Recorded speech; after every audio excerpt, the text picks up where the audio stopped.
You're listening to Cain, Randy, and Brooke on Scratch the Vinyl. All right, everybody, welcome back to Scratch the Vinyl. You made it back for another week, and we are pumped that you did. We're not surprised anymore. You guys have showered us with all sorts of good vibes, great gifts, and good times. But the good times just keep rolling all night long, daytime too. So speaking of good times, I have here in the studio special, pull back the veil a little bit. Special guest. Usually he's somewhere in a remote location, somewhere throughout the United States, hiding out, doing spy stuff. But today he's here with me. He is the man, the myth himself, the Godzilla of entertainment. He's Randy, Mr. Chill Wilson. Randy, welcome back to the studio. Well, I'm always excited being in the studio. Like, this is the ultimate man cave when it comes to music. And, I love just being down here, digging into music with you. In fact, I love that you have this new Smashing Pumpkins album you just got at one of our favorite record stores, and I can't wait to listen to it. Yeah, I couldn't believe it myself. I walked into Backtrack Records. And not only are we sponsored by them, but I was going there anyway. And I was thumbing through all that sweet vinyl and elbowing all the others around me, trying to dig into whatever I could find. And I just happened to find my favorite band. And there was an album that I didn't have. I can't believe it. And I snatched it immediately. So we're definitely going to listen to that. I tried to serenade you with a little bit of Foreigner as you walked in, Randy. So I'm hoping the vibes are good today. Oh, they're definitely good. I had that album as well. We talked about that. And I'm just going to give a big shout out to my buddy Rob Stevens down there at Backtrack Records. Hope to see him this weekend myself. And again, can't wait to put that new vinyl on the record player and drop that needle. Drop that needle and scratch that vinyl. Yes. Get there. This is just a quick early commercial. Get there to Backtrack Records, everybody. I honestly, if you just need to, I've told you guys about depression. I've told you about the stuff that I've suffered through, but I'll tell you this, every time I go to Backtrack Records, it's like my depression, everything goes away. I mean, I just get transported back to, the 90s when I was thumbing through albums and everything. And it feels fantastic. So get there, but I don't want to keep them waiting too long. So let's get her on. You know who she is. She's the crazy lady. She is. I don't think you're crazy, Brooke, but you definitely are wild. We have Brooke, the Big Red Machine Johnson. Brooke, how are you? I'm wonderful. And I know, Randy, you're going to be in the studio. Actually, if you guys turn around in that closet back there, I'm hiding. I'm in the closet right now. So I'm technically in the studio. We thought maybe you were. I did check, but you're there. So you're using your witchy magic on us today. I thought I recognized the skeletons behind you. Oh, those are just my skeletons. Yeah. No, I got plenty as well. Brought a few more. Notice I didn't call you a witch this time, Brooke. Like that has to feel. I feel like a jerk, Like you can't call the only person on the show who's a female a witch. Like that's terrible. Like what am I gonna say next? I don't really think you're a witch. Well, I'm not a warlock. Well, so yeah, you got it right. Today, yeah. I brought it up today, so it's not your fault. Yeah, Randy did it. And so if you do any witchy spells, do them to Randy. All right, absolutely. Only good. I only do good spells. So that's all. Unless you, you better be careful. You know what I mean? Because I know how to get in your closet, and you don't even know I'm there. And now, everybody, Bewitching Your Hearts will be our next guest. I'm sure. I'm pumped to talk to him because this guy is a blues master. He's like a Jedi. We all know he is. And I was pumped to get this guy as a guest. So without any more waiting and drum roll, please. Anything. All right. Let's get our guest on, Tim Budig. Tim, how are you? Hey guys, doing great. Thanks for having me. Your name, even though you just told it to me, or did I nail it on that one? You nailed it, Cain. Yes. Oh, I still have a memory left. Yeah, it's great to be here. Thanks for having me. Yeah, for sure, man. I've seen a lot about you throughout the years. I've heard your name come up in many conversations, which is wild. Yeah, I know you played at the Zoo Bar a lot. I know you've played with Sean Holt and the Teardrops, which I can't wait to get into on that. But you also played in All-Star City Blues Band here in town. And man, we're just pumped to have you on the show. So let's just dig into it right now. I like to ask the guests right off the bat, Tim, the hard questions, like why the heck, what lunacy brought you to the idea of becoming a musician? Tell us your early starts of how you became a musician and why you became a musician. Okay, cool. Yeah. Probably like a good high, high percentage of musicians. I started just with singing, and singing in church on Sundays. And my mom would just comment, she'd be like, wow, you're actually a pretty good singer. You're sometimes, I might hit a harmony if it's an easy one and I hear other people in the congregation doing it or the choir's doing it. So I kind of like my first exposure was just getting into vocal classes in school, probably around grade 7, I think, right when it would have been middle school age. And, just getting in there and singing. And we had a concert, I remember, in 7th grade. It was at Goodrich Middle School. And we did the song Elvira, and me and another guy got to do a solo. And so, the choir behind us would be like, ooh, and then, my part was the verse where, tonight I'm going to meet her at the Hungry House Cafe, right? And so when I sang that solo and I did like, I'm going to give her all the love and I can, yes, I am. And I kind of ad-libbed and threw that in.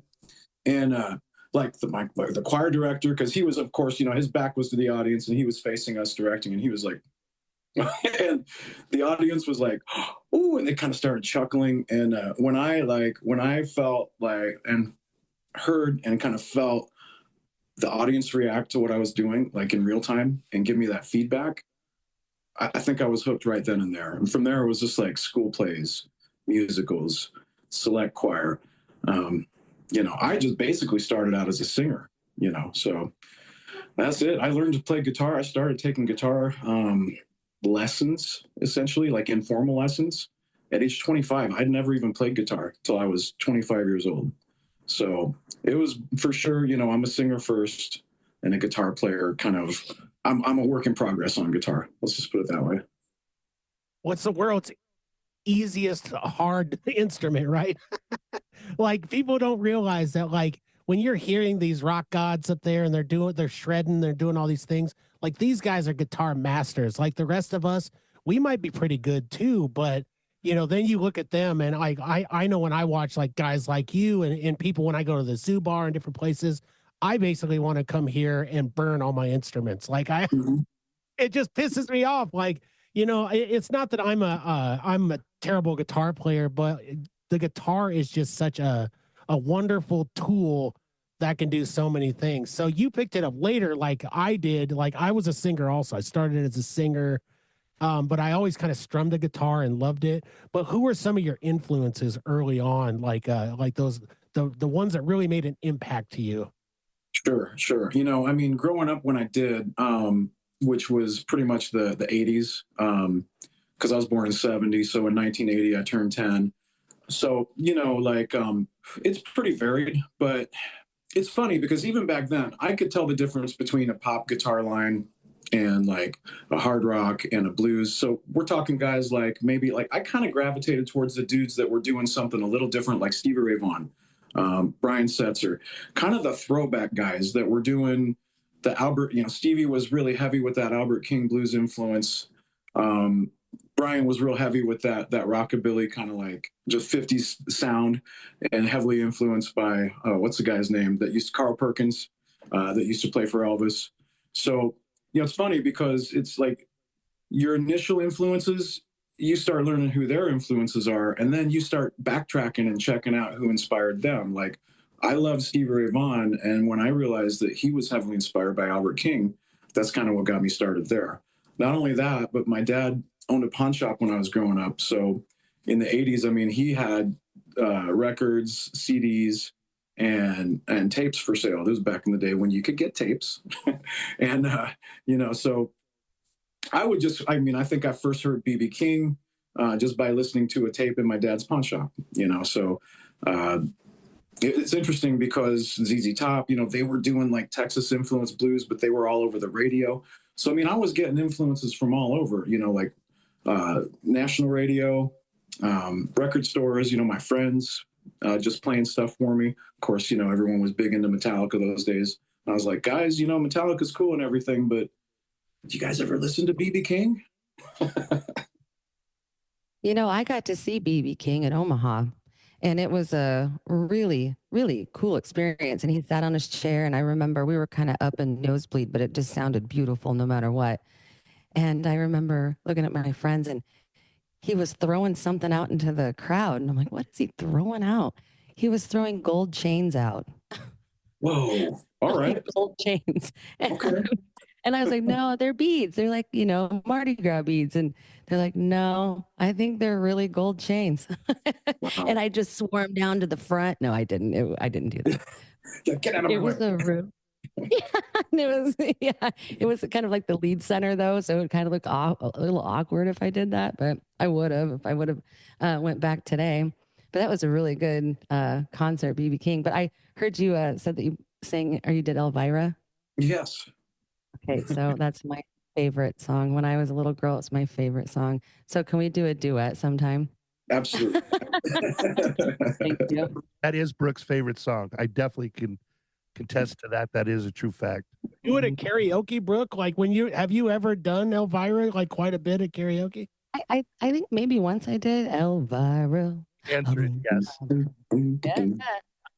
Yes. I think we have a band that we could just do all that kind of. Oh my God, that just made me so excited. All right, we're doing a duet. I'm going to go ahead and write that down. What day works for you?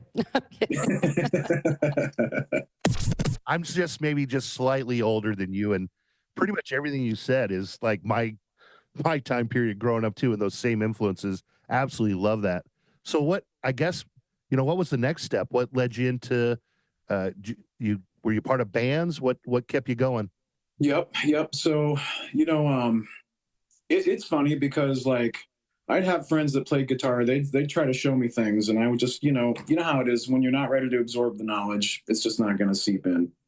But I don't know what happened. I think I just decided I want to learn to play guitar now, and so I went and bought, just a secondhand guitar, and I tuned it to open D, and I learned to play with a slide on my pinky. And I just kind of learned the basics. I knew that if you went up to the 12th fret, that was an octave. So that was the same chord that you got. So it's cool because you'd strum it and it was a chord. So all you got to do is not touch the guitar, strum it. You sound good, So I was kind of like, I was looking for any cheat code I could just to give myself benchmarks, like really fast benchmarks with learning how to play guitar. So I just went from, I sorted out the 1 to the 4 to the 5, the classic blues progression with the octave up at the 12. And then kind of messing between the 10th and the 12th fret. And I just basically started listening. Of course, I'd always been listening to blues records, but sitting down with, in particular, slide guitarists and trying to sort out some slide licks. And once I got a pretty good handle on that, I took the slide off my pinky, and then I just started learning how to play those same licks just with my fingers. And this is, of course, this is a process that was probably like the first year. And then between years like 2 and 5, I was just sorting out how to transition from open D to standard tuning, because I knew that eventually the guitar was way more versatile. I knew you could play slide in standard tuning, but it was way difficult because there's no chord and bass except for just a couple strings together, like your E and your high E and your B string, right? Other than that, you're going to have to really struggle to make some chord sounds when you're sliding in standard. So eventually I just got familiar with standard tuning, did slide guitar, and then just started learning the blues. Blues is just fun to play. I mean, like if you go to an open mic where they're having blues, I mean, anybody can get up there. And I'm not saying it's easy. Trust me, there's a lot of complicated stuff to the blues, but just you just feel the music, right? Like there's just something about it. I know that me growing up as a kid, even though I was listening to grunge and all these different things, my dad always had the blues on. He always had Eric Clapton, and all of these BB King, Albert King, all these big players. And I was just like fascinated by it. So when I first started picking up the guitar, the first thing I wanted to do was learn blues licks, because I think that it ties into rock guitar and everything. It's really, when you hear Jimmy Page and all these people, of course, they're all inspired by the blues. They're all blues guitarists in their own way. So I just find it fascinating. I love the stories that to hear musicians like yourself. I mean, you started off in open D playing the slide, which is awesome, man. It's like that's like backwards to a lot of kids. A lot of kids will start out, they're spoon fed, and you got to do standard, right? You have to do standard, and you're stuck in the cowboy chords and all this. So that's a really cool story, Tim. I love hearing that. Yeah, thanks, man. And this was we'll go to about 2001 is when I really first, like you mentioned, open jams, right? So that was, and pun intended, instrumental in me becoming a guitar player. So hitting open jams, jamming with other people. There was, and one of my bandmates today, his name's Brad Hayes. He and another guy named Matt Richardson, who owns Blue Raven Music Studios now. But back then, they were hosting an open jam at Bodega's Alley on Mondays. So I went down there, and this is one of my favorite stories. It's one of my favorite stories to tell. Because I started going down there when I was real green, maybe only been playing guitar for a couple of years. But I knew I wanted to get better, and I knew this was going to really turbocharge that process. So I go down there, and there's this dude that gets up, and he's got like a ponytail. He looks real cool. He's got like sideburns and a soul patch, and he gets up on stage, and he's burning it up, man. He just sounds so good. And he sings and he plays like a freaking mofo.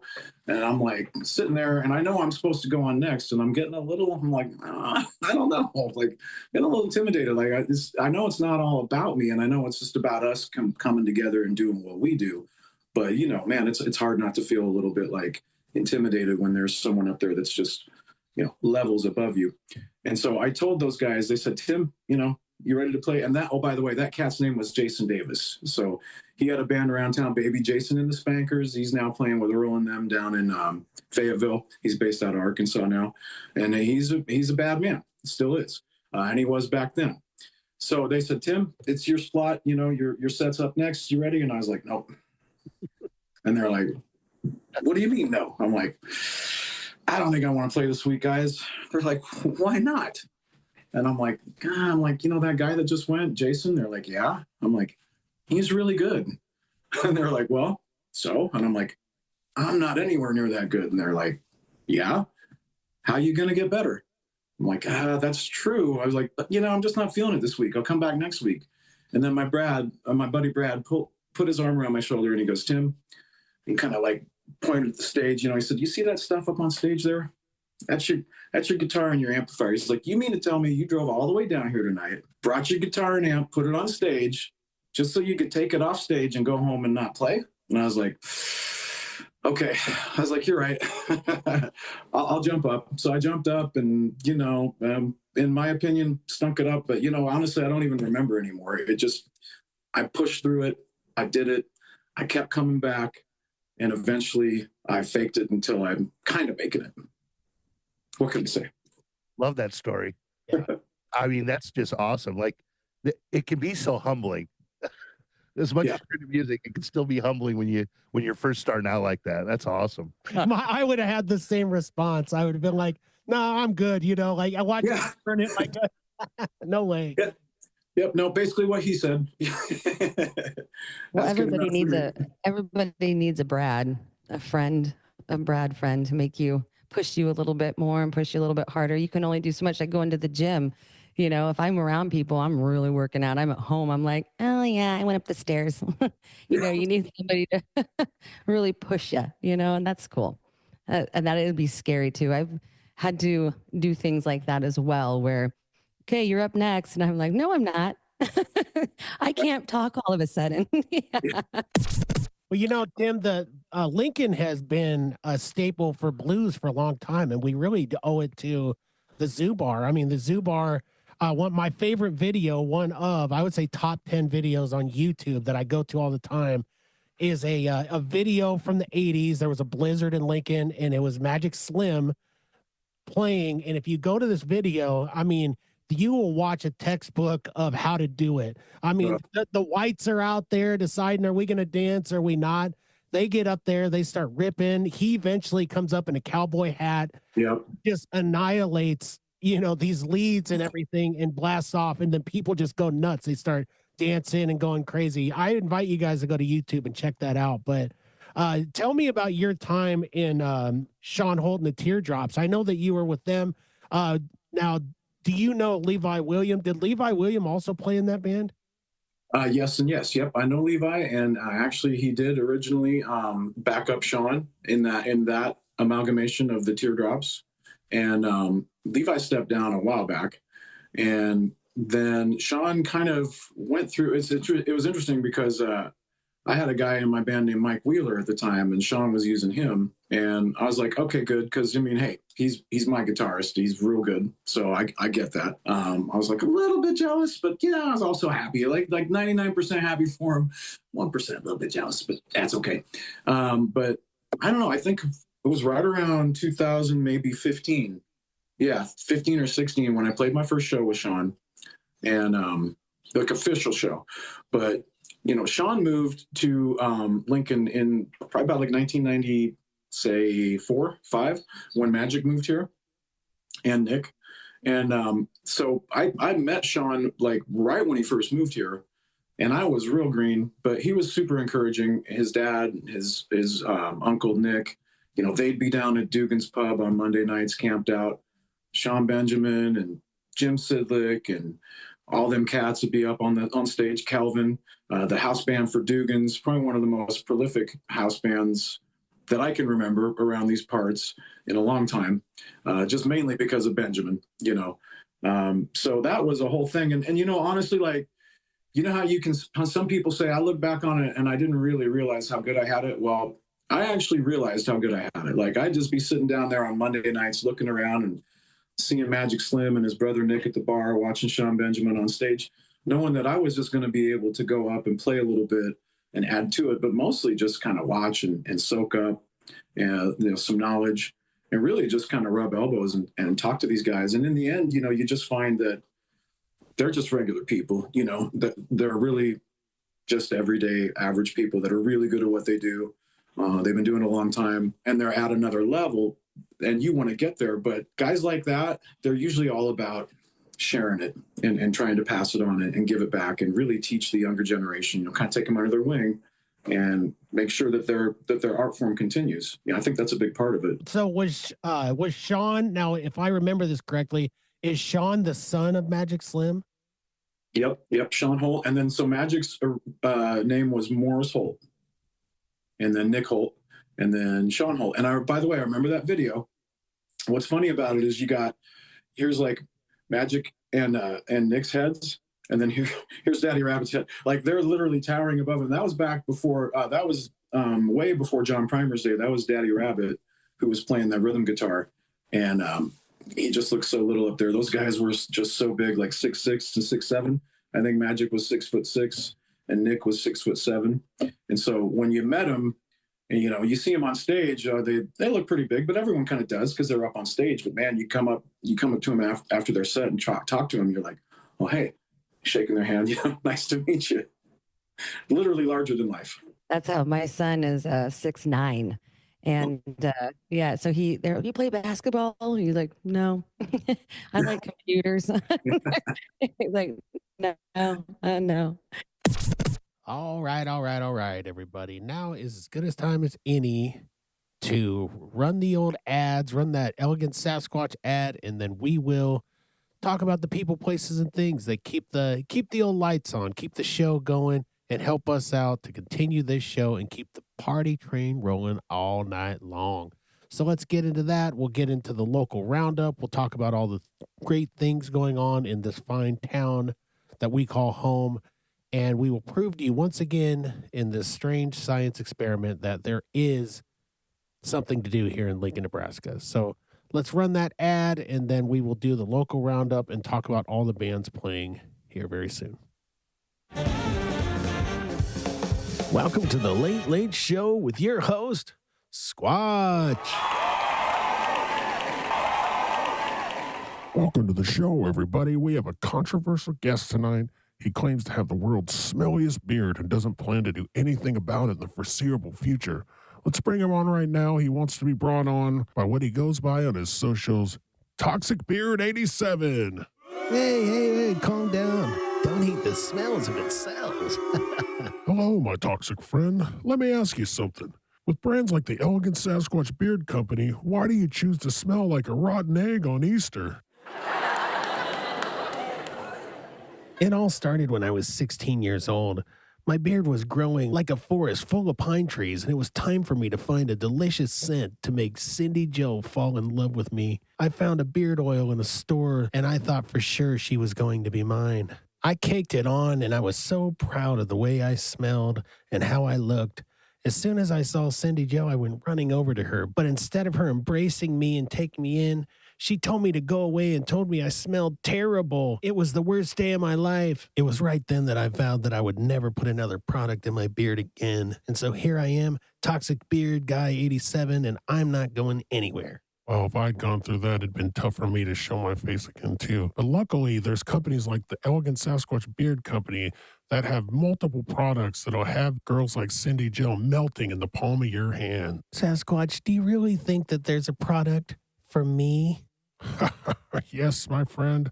There are beard balms, beard oils, beard butters, and beard washes that will make your whiskers the talk of the town. You'll be smelling like a dozen roses, and you'll be looking the best you've ever looked. I would give anything to get Cindy Jo to talk to me just once again. Where can I get this amazing product? Head on over to elegantsasquatchco.etsy.com and find yourself getting lost in the amount of items that they have to offer, including beard boxes as well, with a full line of some of their favorite products. There's only one thing left to do. I'm going to go over to Etsy right now, and I'm going to buy as much product as I can, and I'm going to find Cindy Jo, and I'm going to win her over. Thanks again, Squatch. You heard it here, folks. We changed his mind. Next on the show, we'll have a doll with an eating disorder. Then we'll have squirrels riding skateboards. Till then, head on over to Etsy right now. Tell them that the Scratch the Vinyl podcast sent you.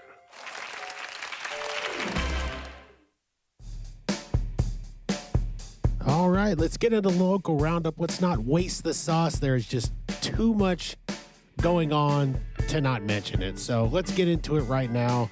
First off, Friday night and Saturday night at Gray's Cake, starting at 6 p.m., we will be having the show of our lives, everybody. Metalheads Unite. Let's get together. We've got the Give to Metal benefit for KZUM for the Metal Manifesto show. It is the place to be. There are so many things going on. There's going to be 14 bands. So much going on. Too many bands to even mention. There's so much going on in this show. So that is 6 p.m., the Give to the Metal show. For the Metal Manifesto show, go tell John Cruz hi and get this sweet shirt that I'm wearing right here. Get the 2-night pass and go there. You're not going to want to miss this show. All right, let's move on over to the Zoo Bar. Friday night, the FAC, we've got Drunk Monkey. 9 p.m., they've got Mace Simpson. Saturday at 5 p.m., they've got the Dave Boy is 70 show with the Church of the Blues. So testify, go over there, and I guess raise your hand and praise to the Church of the Blues. Then on at 9 p.m. Saturday night, they've got Groove Lagoon and Head Change. So that is a heck of a show there.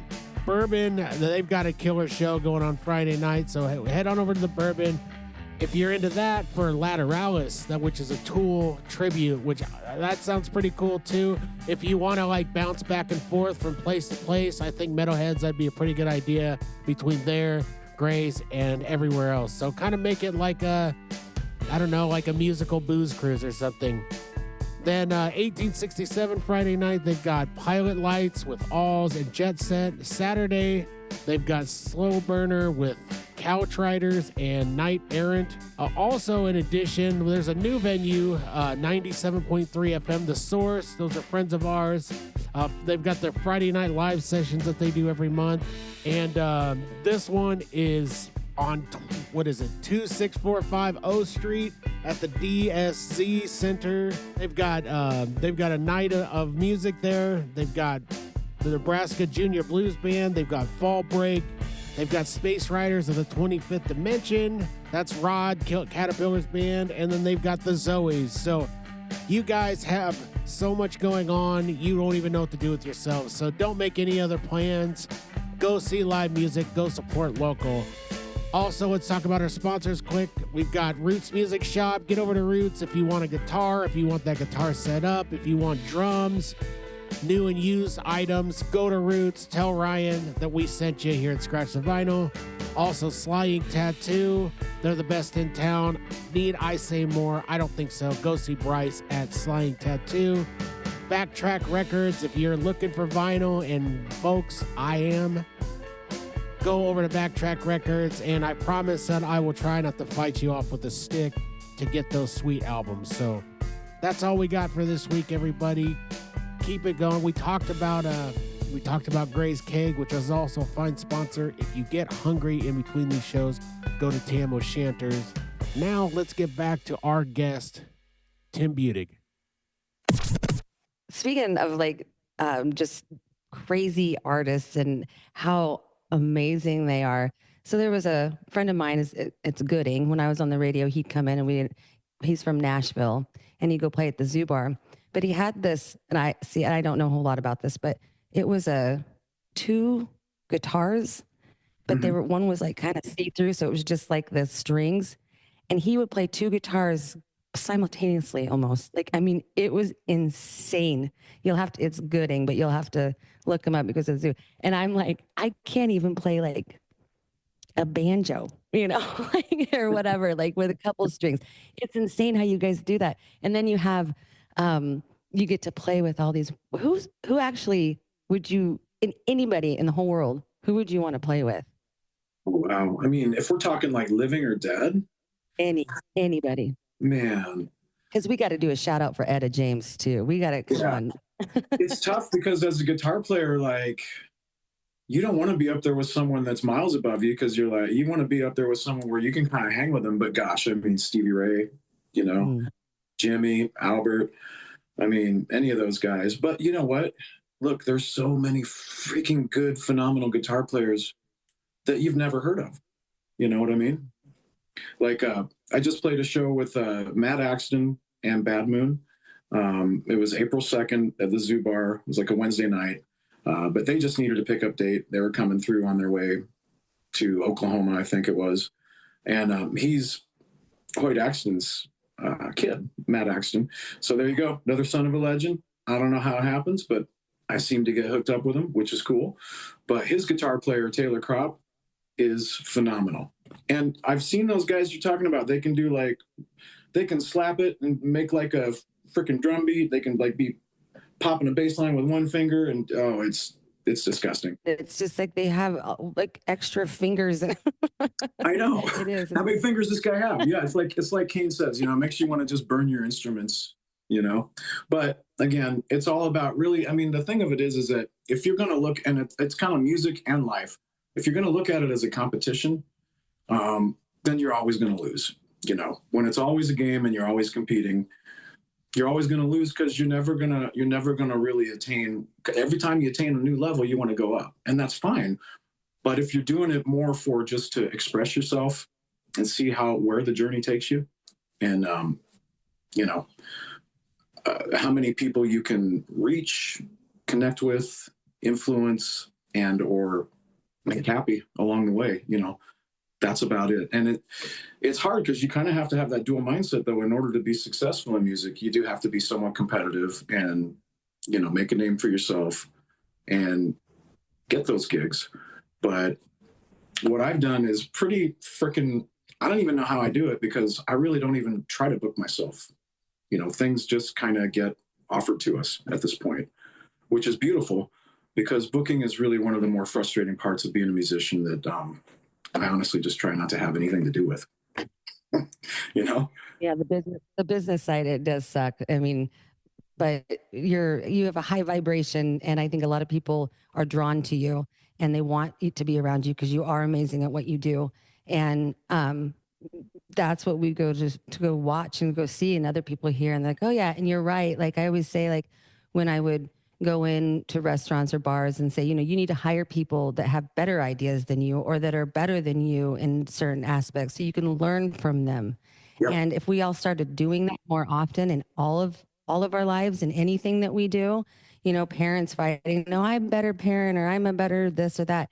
No, you know, learn from each other. And that's where we become better and greater. And I think that, you know, we learn a lot who we are by doing that as well. And to kind of take our ego down just a little bit. Yeah. And that's what creates just the flow. And you become your person. And that's what I think it's hard for a lot of people, is they kind of want to be somebody else. And so they act like that instead of just honing in on who they are. But surrounding yourself by wonderful people and people that are better than you, or they've been there longer, or that's the way to do it. Like listen to your elders as well. You know, listen to what grandma's saying, because she's not dumb. You know, like you, and it's that kudos to you for doing that, because a lot of people do, you know, kind of, oh, I'm better, I do this or that. But that's why you're so successful and why you're so amazing, is that you have this openness about you, and you got some really good music.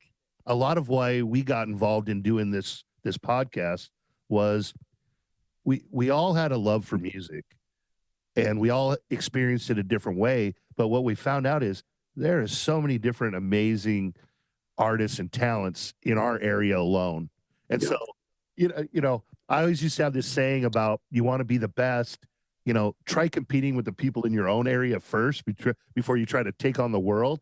Well, I think Lincoln and the greater Lincoln to Omaha area has some of the best talent to really, you know, get your feet wet and test your abilities. And I mean, I feel like if you can make it here, you can still go out and make it anywhere, to be honest with you. Ain't that the truth? You bet. And again, and if you can't be successful in your own market, you can't expect to be successful outside of it either. Speaking of, you mentioned, you know, competitions. So the crazy thing is like I just did the blues jams, and I was in a band called Wang Dang Doodle. I was in a band called One Eyed Tom. Kind of just, you know, getting started. It was really cool. It was a lot of fun. Then I moved to Oregon in 2008. And that's really where like the rubber met the road. And I kind of had a gut check moment, because I expected, in my head, I was thinking, oh, I'm gonna move out there and people are gonna be like, oh yeah, you're dude from Lincoln and you play the blues. Hey, we got opportunities for you. And it was like that, but it wasn't like that overnight. And so, you know, I just kind of, I don't know why I thought it would be. It was so silly, but, you know, I get there. And so, like, I'm like, okay, I start hitting jams. I start going to jams, and I consistently hit up, you know, I find the jams that really work for me, whether it's based on proximity to where I live, or the style of music they're doing, or the players that are hosting, et cetera. So eventually, after I'm in Oregon for like 2 years, I get an opportunity to play guitar in a band with a female singer. And it really was a lot of fun, and it kind of took off, and we did our thing. And when I first moved to Portland, my brother came out to visit, and we went downtown to the Saturday market, and there was a band down there, and we were having a sandwich and drinking a beer and watching the band and standing there. And I said, Greg, man, I want to play this. I want to play this gig. This is a really cool gig, because it's just like Saturday market. The Saturday market in Portland's huge, and it's just like all kinds of hippie stuff. It's not like a farmer's market. This is like a hippie market where you're buying like macrame and tie-dye and duct tape wallets and really cool, kitschy, like pop stuff. And I'm brand new to Portland, and it's like my first time, and it's the biggest city I've ever lived in. And, you know, it's just like, I'm in awe, and I'm like, man, I want to do this. Well, about 5-6 years later, this band I'm in with the female singer, guess what? We get booked for the Saturday market. So I called my brother, and I'm like, Greg, guess what, man? I'm playing the Saturday market. This is so cool. I can't believe it. Like, honestly, it was just a passing comment. It wasn't like I'm going to play the Saturday market, and I didn't journal about it, and I didn't have, you know, I didn't manifest it. I didn't, you know, at least actively. And so when I told him, he's like, cool. What day is that? I'm like, oh, it's this date. You know, it's actually right around my birthday. He's like, oh, that's so awesome, Tim. He's like, I wish I could be there. Well, like 2 days before the show, I get a call, and it's my brother. And I'm like, hey, what's up, buddy? And he's like, hey, man, I need you to come pick me up. I'm like, pick you up? He's like, yeah, I'm at the airport. So, you know, he actually surprised me by flying out, and he came to that gig. And it ended up just being a real, like, that was where I really, because I'm like, okay, you know, I'm pretty good. I'm okay at the blues. But am I just having a little success because people know me? You know what I mean? And this is where I grew up. And when I went out to Oregon and I was able to kind of make it work out there, that's where I was like, hey, okay, it's in me. I can take it wherever I go, and I could do this anywhere. You know what I mean? So that was really cool. That was probably when it was like, okay, this is something that we can take with us. We can take this on the road. You know, that's some good advice, though. I mean, just, I don't even know if you knew you were doing that, but to other people that are doing this, they're traveling and trying to make things happen. Sometimes you just got to go with the flow, and you got to just, you know, keep working hard. And I love that those little things, I believe they happen for a reason, and that you were there. Yes, the right time, the right place, whatever, but it was you that was supposed to be there. And you are teaching a lot of people, just in general, about, you know, be yourself, be around people, travel, don't be afraid, just do your thing. Put you know, yourself out there. Put yourself out there. That's the main thing. You know, even if it's uncomfortable, do it. You know, discomfort is the currency of success. You're never going to grow unless, if you're comfortable in what you're doing, you're not growing. And that's okay. If you've already grown enough in that area and you want to stay comfortable, stay comfortable. But there's certainly things, you know, music is one of them, but there's things we can all be uncomfortable in. You know, don't be afraid to suck at something at first. I make a lot of people uncomfortable. Well, I'm completely comfortable, just so you know. I don't think you do, bro. I think you just, I would much rather be uncomfortable with someone like you than like a weirdo like me. So when I say I make people uncomfortable, I think Brooke I do. pulls it off. Yeah, She you pull it off fine, Brooke. Not a lot of us can do what you do, Brooke. No, you don't know how many times I go home like, what did I say that for? What am I doing? And then I'm like, oh, whatever. We look at each other when you do it. We're like, oh my Oh, God. I see. Oh, I noticed. Oh, yeah. And I'm like, oh, well, there's that. Yeah, that's why I should probably do more karaoke. Tell us a little bit about the All City Blues Band. Yes, sir. Yep. So came back from Lincoln in 2012, got hooked up with a band called, at that time, it was the Honey Boy Turner Band. And Honey Boy had decided to step down, really didn't want to gig anymore. So I got set up with them. And that's really honestly like, it was like me and this guy named Harvey Brindell, who now lives in, I think he's down, I'm pretty sure he's down in Georgia, the Atlanta area, on guitar. And so I played with that outfit for a couple years. And then Harvey moved away, and that kind of just split up. And I was like, you know what, man, I think I'm ready to try just fronting a band now, you know? And I just said, you know, I'm not sure exactly what we'll call it. Good buddy of mine, you know, Chris Lager has the Chris Lager Band. He suggested just make it your name, because that way, in case you have to ever do a solo show, it's like, you know what I mean? It's just easy for people to know who you are and what's going on. So I formed the Tim Budig Band in 2015, and we recorded that first CD, the Tim Budig Band. This is the self-titled one, with 9 original, well, it's 10 songs, 9 of them that I wrote, and then one that a friend of mine, Johnny Bergen, one of his friends wrote for him, one of his friends. So that was really cool. Put that, and it, yeah, we didn't spend a lot on it. We recorded it in Jeremiah Weir's basement on some audio or some, what am I trying to say? The old school tape. What am I trying to say? The reel to reel. Oh, reel to reel. Wow. Yep. And so we recorded it all on like vintage equipment, and you know, it was kind of shoestring budget, but it worked. And I sent it off to CD Baby and got it pressed and got it put on. More importantly, I got it put on like iTunes. What else? You know, Apple Music, all of YouTube. Pretty much, I paid just a one-time digital. I think they call it a digital release fee, and put that out there. And with that, just started getting a lot of Tim Budig Band gigs, playing at the Zoo Bar. You know, eventually, like I mentioned, that Mike Wheeler was in that lineup. He was playing with Sean Holt. We decided, you know what, let's just see if we can see how far we can go in the Nebraska Blues Challenge. So we entered first in 2016, and that's the year that we lost to Hector Anchondo. No shame in that, the bad man. So he got to go represent Blues Society of Omaha in 2017. So if you win in 2016, that's usually around the end of the year. Then the International Blues Challenge is in February of the next year. So we knew, look at this, we knew Hector was ineligible because if you win, you can't go back and compete the following year. You got to sit out a year. So we're like, all right, guys, this is our window. And so we went in 2017 and you know, sure enough, we did enough when they liked it. They vibed with us enough. So we won the Nebraska Blues Challenge. And then we went to Memphis to compete in the International Blues Challenge in 2018. And it was amazing. You know, guys, I really wish I'd known how hard it was to win. Because I've tried about 8 more times, haven't made it back. It's insane. Like all the pieces kind of have to fall together. You got to put on a great performance. You got to, you know, hit the judges the right way, and then just certain things have to fall into place for it to happen. I'm convinced it was. I'm not gonna say it was a fluke, but everything was right. And you know, I'll still keep trying. Last year or this most recent year, we lost to Josh Hoyer. No shame in that, and he went on to win the whole thing, the whole freaking shooting match, International Blues. So shout out to Josh Hoyer and Sol Colosso from right here in Lincoln, Nebraska. They are this year's International Blues Challenge winner.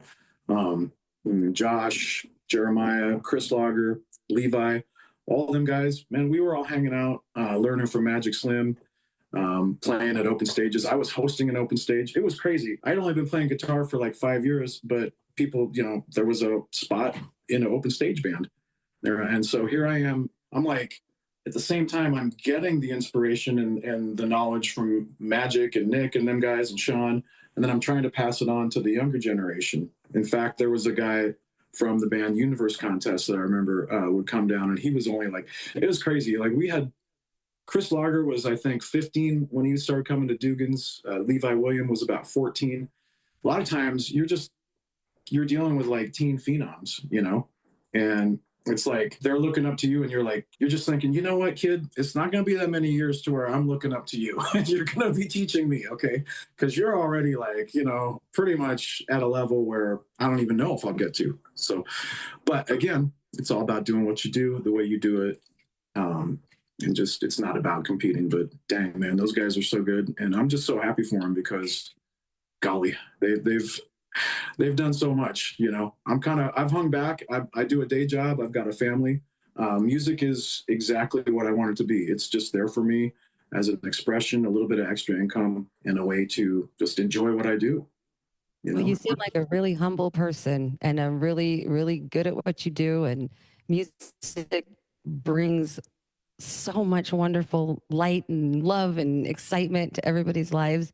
And I want to come see you. Do you have like, we want to hear some more dates, like how to get a hold of you, like some of your social media, anything like that we can kind of go spy on you? I won't Yeah. in your closet though, I promise. All right. It's on Facebook. It's All Star City Blues. Okay, so that's the band page there. What are we doing next? We've got, I don't know if anyone's going to be down in Beatrice. We're going to be down there Sunday, May 4th. They have a series. It's every Sunday for the month of May. It's called Local Palooza, and so they're hiring a band and they're doing like food trucks and crafts and stuff like that. And it's I think it's between like 2 p.m. and 5 p.m. and it's at a park down at it's I can't remember the name of the park right now. I'll have to maybe I can come up with it. It's something lodge. It's like an Indian name lodge. It's probably the only place. And if you drive to Beatrice, you roll down your windows, you'll hear the music. You'll just be able to drive there. So that's May 4th, Star Wars Day. May the 4th be with you. May 23rd, All Star City Blues is in Lincoln at Gray's Keg Saloon, and that is 8 to midnight. And so those will be the 2 shows for May that are coming up where people can catch All Star City Blues. It's pretty much, it is blues, but we do a little bit of everything Americana, you know, blues, country, rock and roll. And our harmonica player is fantastic. So I urge people to come on out, if nothing else, just to get a taste of what a real virtuoso on the harmonica is like. Because this dude, Brad Hayes, fantastic. One of the best I've ever heard. Well, there you go. Tim, as always, time just flies when we do this, and really enjoyed your stories. I mean, that's great. And there you Scratch the Vinyl fans, May 23rd. I mean, go check out All City Blues Band down at one of our favorite sponsors, Gray's Kegs. I mean, it's full circle moment. And we really appreciate your time today and sitting down with us. Really love the story about how you grew into this business, and we really appreciate and that went fast, guys. Thank you for having me on. I'd be glad to come back again if you wish, because we were just getting started. Well, we need to make a tape for Elvira too. I mean, We are on. I tell you what, May 23rd, pop in. We'll see what we can do. Okay. I'm sure we can fire Oh, up no. a little Elvira. I'm singing it. do that. I want to. You might regret what you just said. We're doing that at every gig, Brooke. Like, I know the next time I put the band together, we used to play Elvira a lot. We're definitely putting you on the spot, and we're going to play a really fast punk version of Elvira for you. We need to get her the big black. Yeah. That's gotta be I her- have that. Yeah. gotta be her Yeah. And then I'm going to bring my cans because I was like 2 when I listened to it, and I had Elvira. And I was on my little rocking horse. I'll even bring the rocking horse. Hell yeah. Let's get this. That sounds like a party.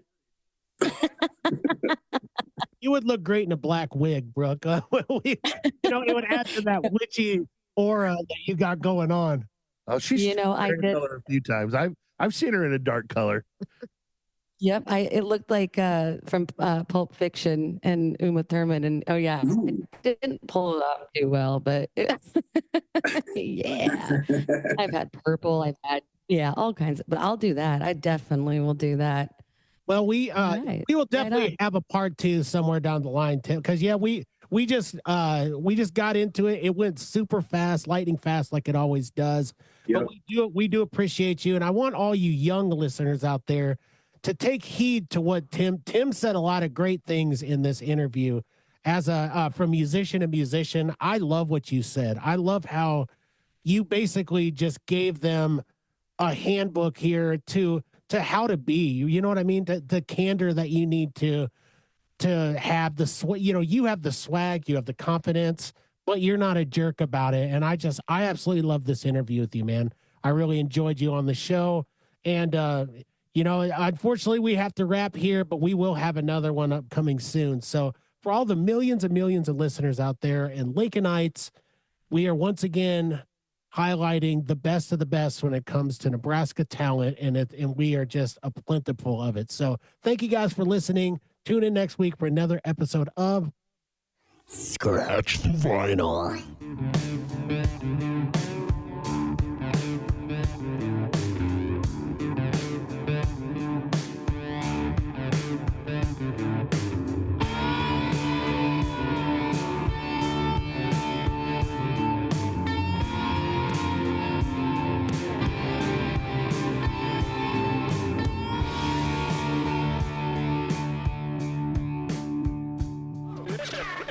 Yeah.